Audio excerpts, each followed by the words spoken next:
Oktoberfest in 1943, midnight on the Öresund. A fishing boat rocks beside a wharf that smells of salt and apples. In the dark, a pharmacist whispers a password to a fisherman he's never met. A rabbi lifts a sleeping child.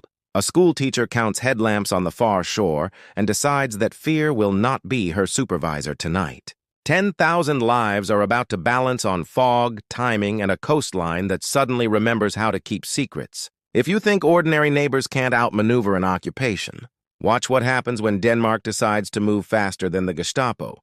Before the sirens and the boats, there was a country learning the slow arts of refusal. Denmark, occupied by Nazi Germany since April 9, 1940, lived under a strange arrangement. The king remained, the parliament worked, on paper, and the national bureaucracy kept the lights on. In the margins of this uneasy compromise, Danish society did something quiet and radical. It refused to let anti-Semitism grow roots. Danish newspapers did not print the poison. Danish churches did not preach it. Danish workers did not whisper it to their children. The small Jewish community, about 7,800 people, remained woven into daily life as doctors, shopkeepers, students, musicians. The occupiers noticed the absence of easy hatred and filed it under inconvenient. For 3 years, the German presence was a pressure without a spark. Then, in the summer of 1943, as war fortunes shifted after Stalingrad and Allied bombers began to redraw European nights, strikes and sabotage rose in Danish cities. The government refused German demands to impose death penalties. It also refused to round up its Jews. The occupiers dissolved the Danish cabinet and declared martial law. In Berlin, officials drafted a plan for the arrest and deportation of Danish Jews, set to begin on the night of October 1st to 2, 1943, timed cruelly to coincide with Rosh Hashanah, when families would be gathered and easier to find.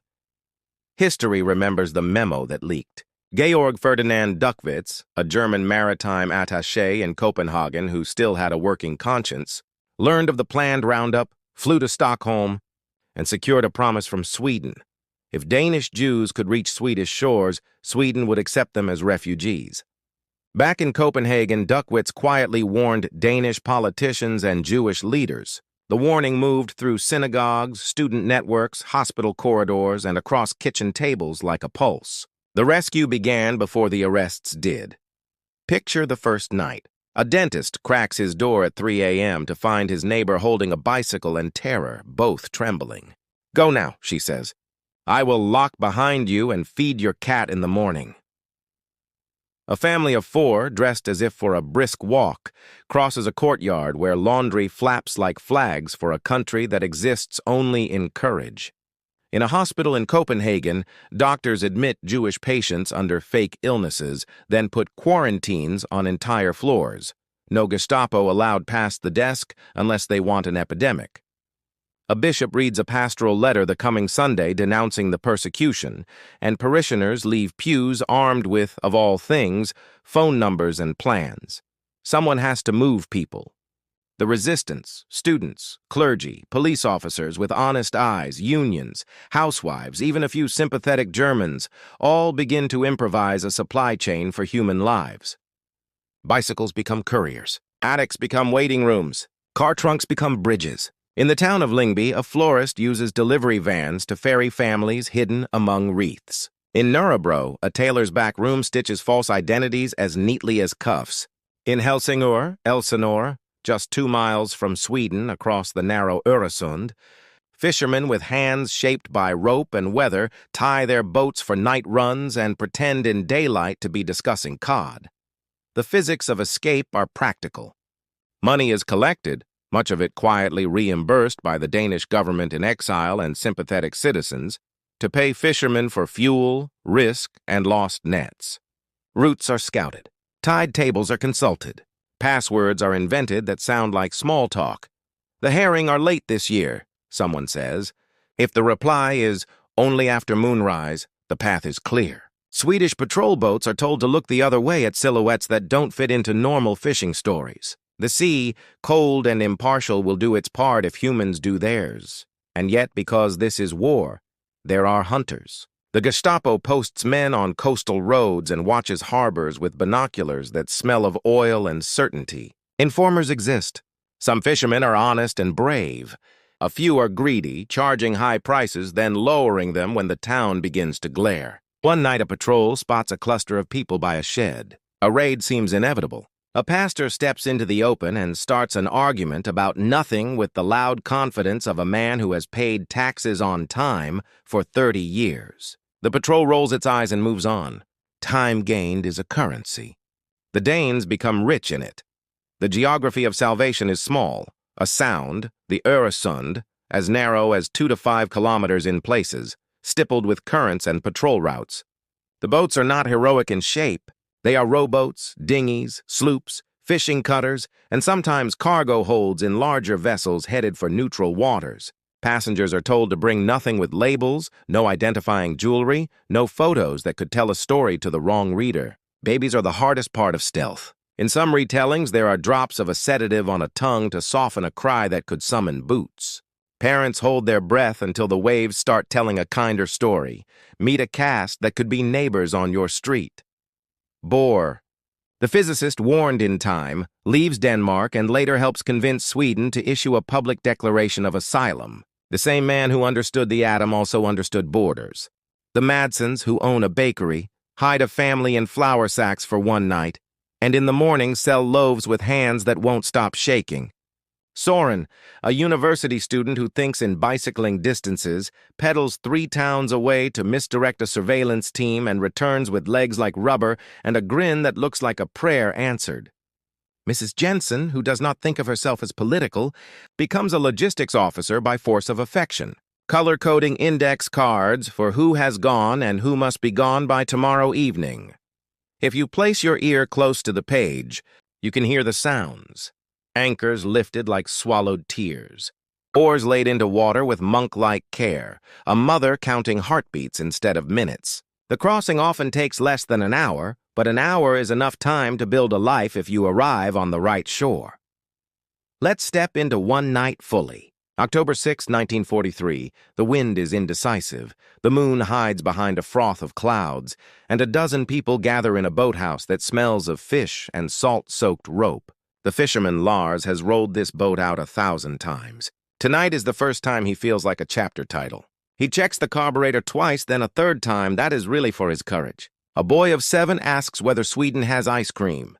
His father says, "We will find out," and tries not to invent a face for the ocean between the question and the answer. If you place your ear close to the page, you can hear the sounds. Anchors lifted like swallowed tears, oars laid into water with monk-like care, a mother counting heartbeats instead of minutes. The crossing often takes less than an hour, but an hour is enough time to build a life if you arrive on the right shore. Let's step into one night fully. October 6, 1943. The wind is indecisive. The moon hides behind a froth of clouds, and a dozen people gather in a boathouse that smells of fish and salt-soaked rope. The fisherman Lars has rolled this boat out 1,000 times. Tonight is the first time he feels like a chapter title. He checks the carburetor twice, then a third time that is really for his courage. A boy of 7 asks whether Sweden has ice cream. His father says, "We will find out," and tries not to invent a face for the ocean between the question and the answer. They push off. At the oars, a student rows with the technique of someone who learned on a lake and is learning now on fear. The motor coughs, then catches like a hymn. Halfway across, a searchlight scrapes the water. Everyone becomes the best statue they've ever been. A minute stretches like a year's worth of laundry on a line.